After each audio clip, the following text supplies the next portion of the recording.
Right, listen up. We've all looked up at that vast, dark expanse above us, the night sky glittering with distant suns. It calls to the adventurer in all of us, the ultimate wilderness. But this isn't the Amazon jungle or the Sahara Desert. This is space. And out here the rules are different, fantastically, terrifyingly different. People imagine floating peacefully among the stars, a silent, beautiful dance.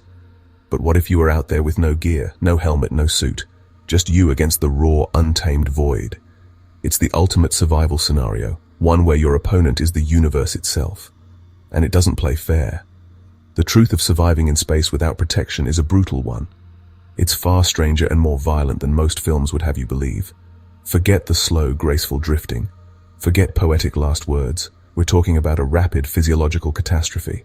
Your body, this incredible machine fine-tuned for life on Earth, would be plunged into an environment it was never designed to handle.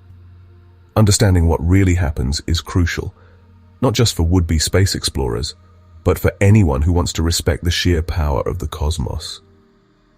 This isn't about scaring you. It's about knowledge. Survival is all about knowing your environment, respecting the dangers, and having the right kit.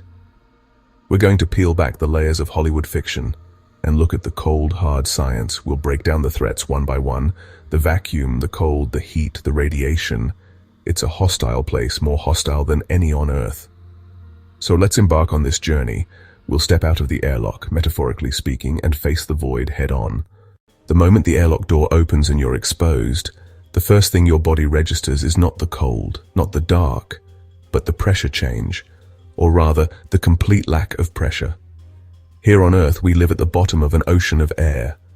About 14.7 pounds of pressure is pushing on every square inch of your body, every single moment. You don't feel it because you're used to it. But in the vacuum of space, that external pressure vanishes instantly. All that's left is the pressure inside you, pushing out with nothing to stop it. This isn't some gentle release. It's an explosive decompression.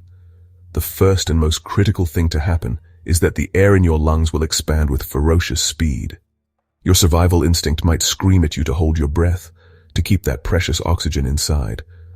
But that would be the single most fatal mistake you could make. Holding your breath would cause the expanding air to rupture the delicate tissues of your lungs, the alveoli, almost instantly. This would force air bubbles directly into your bloodstream, causing a fatal embolism that would reach your brain and heart in seconds. So the first rule of unexpected space exposure is to exhale, force every last molecule of air out of your lungs. This act alone might save you from immediate violent death from lung trauma, but it also starts the clock on your biggest problem: asphyxiation. With no air in your lungs and no air around you, you have only the oxygen currently circulating in your blood to keep your brain functioning. This gives you a very, very small window of what is called useful consciousness.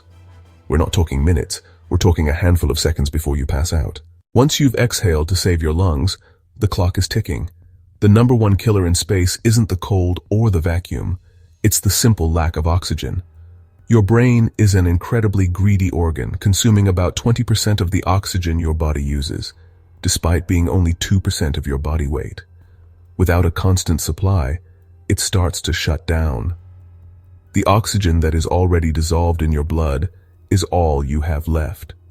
The countdown to blackout has begun, and it is brutally short. You would have somewhere between 9 and 12 seconds of useful consciousness. This is the time you have to think, to act, to comprehend your horrific situation. You might be able to try and orient yourself, but your actions would be clumsy and panicked.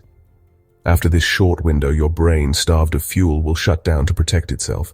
You will pass out. This isn't like falling asleep. During these seconds, your body would be desperately trying to compensate. Your heart rate would spike as it frantically pumped the remaining oxygenated blood to your vital organs. The deoxygenated blood would continue to circulate, and your skin would begin to take on a bluish tint, a condition known as cyanosis. While you are unconscious, your body's autonomic functions might continue for a short while longer. Your heart might continue to beat for a minute or two, but without oxygen, cell death begins to occur throughout the body, starting with the brain. After about 90 seconds of exposure, the damage is catastrophic and irreversible. The lack of air is the most immediate and lethal threat. Everything else that space throws at you is secondary to this simple, stark fact. You cannot survive without breathing. While you're blacking out from lack of oxygen, another bizarre and horrifying process begins. It's called ebullism. It's a common myth that your blood would boil, but that's not quite right. Your circulatory system maintains enough pressure to keep your blood in a liquid state. However, the more exposed fluids in your body are a different story. The moisture on your tongue, in your eyes, and the water within your soft tissues would begin to vaporize at body temperature. It's basic physics. The lower the pressure, the lower the boiling point. This process would cause your body to swell dramatically. The water in your tissues would turn to gas, inflating you like a grotesque balloon. Don't believe the Hollywood movies that show people exploding. Your skin is incredibly tough and elastic. It would stretch, holding you together, but the swelling would be severe. Your body could swell to nearly twice its normal size. This would be a painful and disfiguring process, though you'd likely be unconscious before the worst of it began. The sight would be truly horrific, a human form distorted beyond recognition. The effects would be most immediate on the exposed, wet surfaces of your body. The saliva on your tongue and the moisture in your eyeballs would boil away almost instantly. This would cause your tongue to feel like it was flash frozen, a strange paradox in an environment that can be incredibly hot. Your eyes would not pop out, but the surface would be severely damaged. This swelling and vaporization would cause massive tissue damage. Capillaries would rupture, leading to severe bruising all over your body. Even if you could be rescued within a minute or so, the damage would be extensive and likely fatal. Let's clear a few things up. The movies have given us some wild ideas about what happens in space. One of the most common is that a person exposed to the vacuum would instantly explode like an overfilled water balloon. As we've touched on, this is pure fiction. Your skin is an incredibly strong and flexible container. While ebullism would cause you to swell up to a terrifying degree, your skin would hold. Another popular myth is that you would freeze solid in a matter of seconds. Space is indeed incredibly cold, with temperatures plummeting to around -270 degrees Celsius in the shade. But freezing is a process of heat transfer, and in the vacuum of space, there's no air or water to conduct the heat away from your body efficiently. Heat leaves the body primarily through thermal radiation, which is a surprisingly slow process. The reality of temperature in space is a tale of two extremes. If you were in direct sunlight with no atmosphere to filter it, the sun's radiation would scorch your skin, causing a severe sunburn almost instantly. Meanwhile, the side of your body in shadow would be losing heat to the void, but slowly. You would eventually freeze, but it would take many hours, long after you had succumbed to asphyxiation and ebullism. So to recap the reality, you wouldn't explode, and you wouldn't freeze instantly. The truth is a combination of more subtle but equally deadly factors. You would die from a lack of oxygen in about 90 seconds. Let's walk through this nightmare, second by second, from the perspective of someone actually experiencing it. Imagine you are suddenly thrust from an airlock. In the first second, there's a violent, explosive rush of air from your lungs. You instinctively try to hold your breath, but a primal part of your brain knows to exhale. The sound of the ship, the hum, the alarms, vanishes. Not into quiet, but into a profound, deafening silence that feels like a physical pressure on your eardrums. Seconds 2 through 5 bring a strange sensation. It's a fizzing, bubbling feeling under your skin, especially in your arms and legs. This is ebullism starting, with the water in your soft tissues beginning to turn to gas. At the same time, the saliva on your tongue boils away, creating this intensely cold sensation in your mouth. Your vision starts to blur as the moisture on your eyeballs vaporizes. By seconds 6 to 9, the swelling is now becoming visibly apparent. Your limbs feel tight, your clothes constricting. Your fingers might look like fat sausages. Panic is setting in, a pure animal terror. But your thoughts are becoming sluggish and confused. The world starts to tunnel. The bright, sharp stars begin to swim in a darkening field of view. Seconds 10 to 12 mark the end of your conscious experience.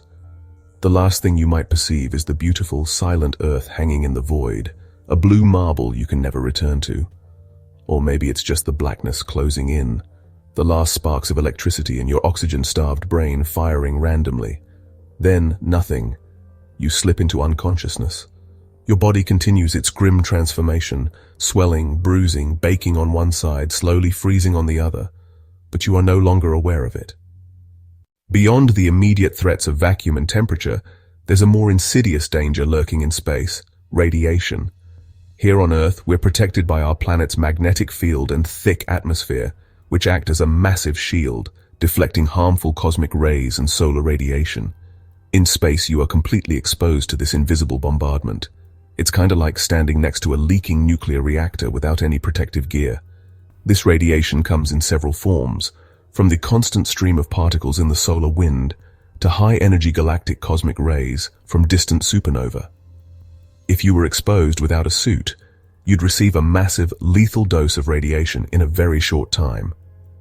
This wouldn't kill you as fast as the lack of oxygen, but it would inflict catastrophic damage on a cellular level. High-energy particles would shred your DNA like microscopic bullets, causing widespread cell death and mutations. This would lead to severe radiation sickness, far worse than anything seen from terrestrial accidents. Your skin would suffer immediate burns from ultraviolet radiation, but the deeper penetrating gamma and X-rays would cook you from the inside out. Even for astronauts inside their spacecraft or suits, radiation is a major long-term health concern. They're limited in spacewalk and orbit time to manage their cumulative dose. A trip to Mars, for example, would expose astronauts to significant radiation over many months, increasing their lifetime cancer risk and other health issues.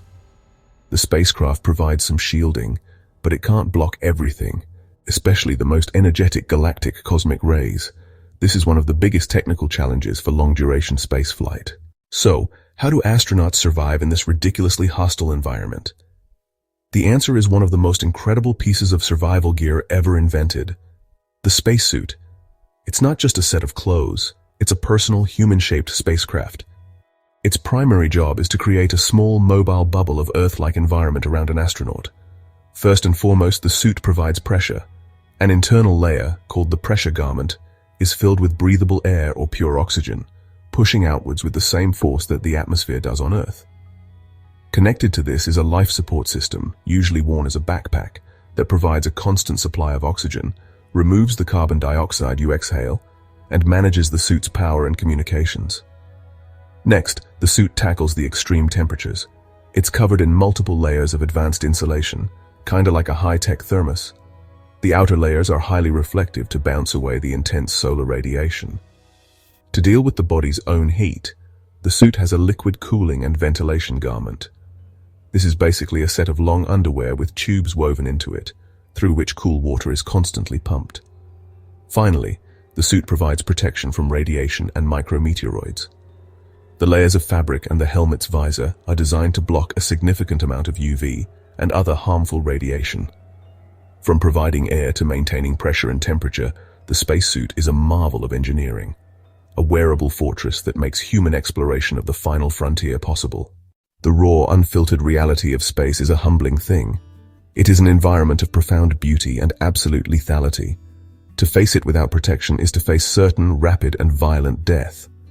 The human body, a masterpiece of evolution designed for the gentle cradle of Earth's biosphere, is simply no match for the physics of the void.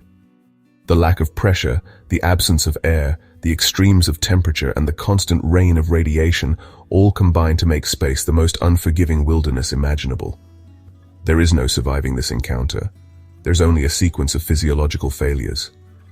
Understanding this grim reality doesn't diminish the dream of space exploration. It enhances it. It fills you with a deep respect for the challenge and an even deeper admiration for the people who face it. Every astronaut who ventures out on a spacewalk is stepping into that lethal void. Their survival is a testament not to brute strength or animal instinct, but to human ingenuity, meticulous planning, and scientific understanding. The spacesuit is more than just equipment. It's a symbol. It represents our ability to use our minds to overcome the limitations of our bodies. We cannot evolve to survive in a vacuum, so we build a vacuum-proof shell. We cannot breathe without air, so we carry our atmosphere with us. Science becomes our shield, our fang, and our claw. It allows us to venture into places we have no biological right to be, to see things no human was ever meant to see. So the next time you look up at the stars, remember the truth of what lies between them. It's not an empty, peaceful expanse, but a dynamic and dangerous realm. And remember that our ability to explore it is one of the greatest achievements of our species. It is a story of survival, not against bears or blizzards, but against the fundamental laws of the universe itself. And in that ongoing struggle, science is our only guide and our only hope. That's a lesson worth remembering, whether you're in the jungle or floating among the planets.